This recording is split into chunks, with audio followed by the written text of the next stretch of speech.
조갑제 TV 시청자 여러분 안녕하십니까? 2024년 10월 8일 오전 7시입니다. 조선일보 사설면에 이런 광고가 나왔습니다.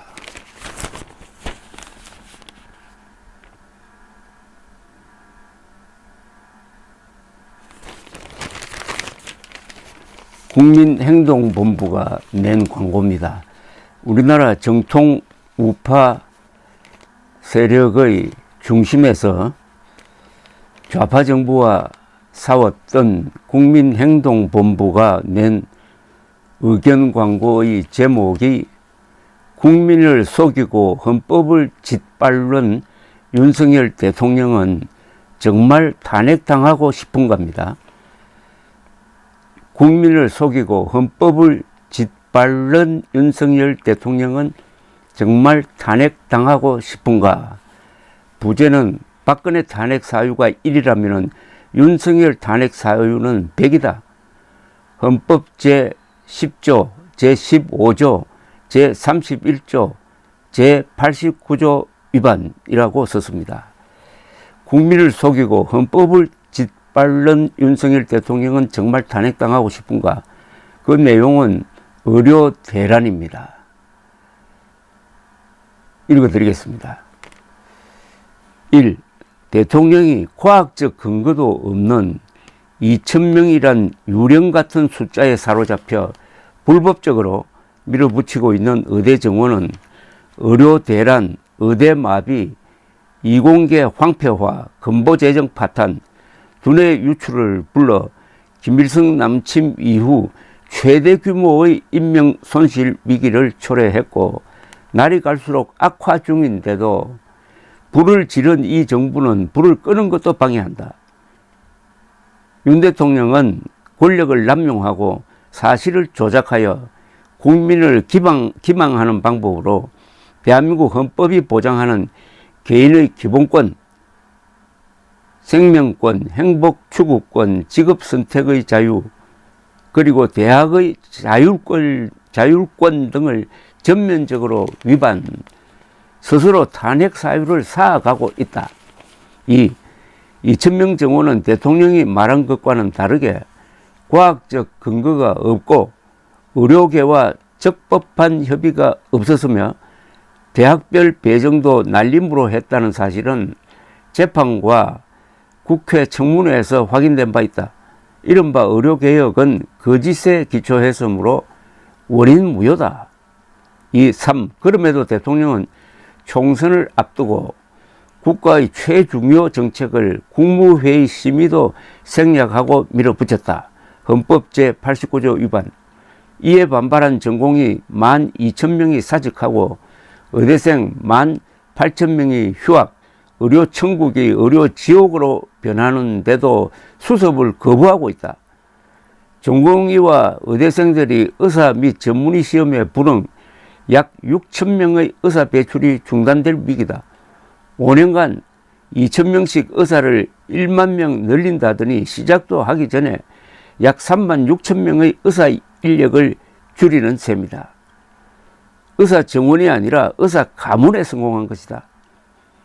의사 정원이 아니라 의사 가문에 성공했답니다. 4.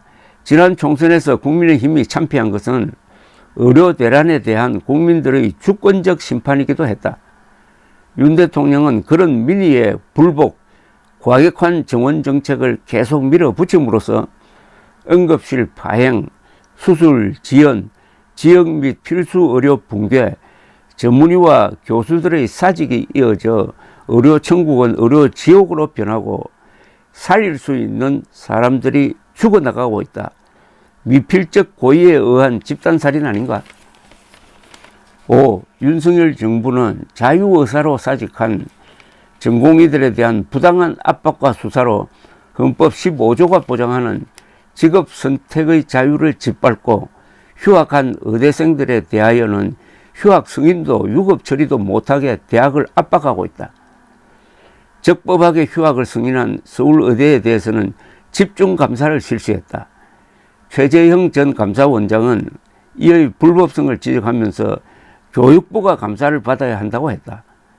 교육부는 한국 의과대학들의 교육 수준을 국제적으로 공인해주는 한국의학교육평가원을 압박, 평가 기준을 변경, 의대교육 부실과 저질 의사의 양산을 강요하려 한다.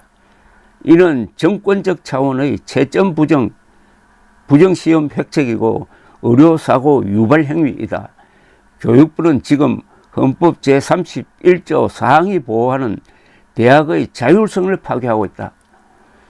관련 공무원들은 감옥 갈 각오되어 있나? 6. 국민을 속이고 헌법과 법률을 대놓고 무시한 윤석열 정부의 의료정책은 헌법 제10조가 보장하는 개인이 가지는 불가침의 기본적인 권, 특히 자유권과 생명권과 행복 추구권을 짓밟아 수많은 인명을 희생시키고 있는데도 백지화를 거부, 현존하고 명백한 위험이 되고 있다. 대통령의 헌법 위반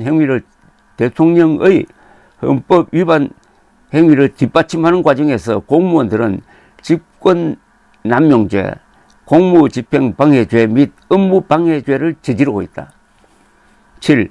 박근혜 대통령이 헌법재판소에 의하여 파면당한 이유는 최서원 씨의 국정 개입을 허용하고 이와 관련하여 언론을 속이고 재단 설립 등을 돕도록 기업을 압박, 기업의 자유와 재산권을 침해, 헌법 수호 의지가 없다는 정도였다. 윤석열 대통령의 헌법 위반 행위는 2,000명 정원은 과학적 근거가 있다는 거짓말로 국민을 속이고 국가 권력을 불법적으로 사용, 의료 대란을 일으키는 과정에서 빚어졌고 수많은 인명 피해를 내고 있다는 점에서 훨씬 심각하다. 8. 그럼에도 해결책은 간단하다. 2025학년 정원을 백지화하면 수천 명에게 피해가 가지만 강행하면 의료 붕괴로 5천만 명이 피해를 본다. 작은 피해는 정부가 책임지고 큰 피해를 막는 길밖에 없다. 대통령이 2025학년 정원 백지화를 선언하면 내일 전공의와 의대생들은 돌아올 것이다. 대통령이 헌법 수호와 국민 보호의 책무를 거부하면 국민들은 생존 차원에서 대통령 탄핵을 요구할 수밖에 없을 것이다. 국민이 살기 위하여 못할 짓은 없다. 무능한 통치자는 만번 목을 침, 만참으로도 부족한 역사의 범죄자다. 김성한 선생이 쓴 7년 전역에서 나온 이야기입니다. 대한민국 만세, 국군 만세, 자유통일 만세. 국민을 속이고 헌법을 짓밟는 윤석열 대통령은 정말 탄핵당하고 싶은가? 이런 의견이 좌파가 아니고 정통 우파 세력에서 나왔다는 것. 그리고 이 광고 문안의 마지막 문장. 무능한 통치자는 만번 목을 쳐도 부족한 역사의 범죄자다. 이 두 문장은 아마 역사에 남을지도 모르겠습니다. 감사합니다.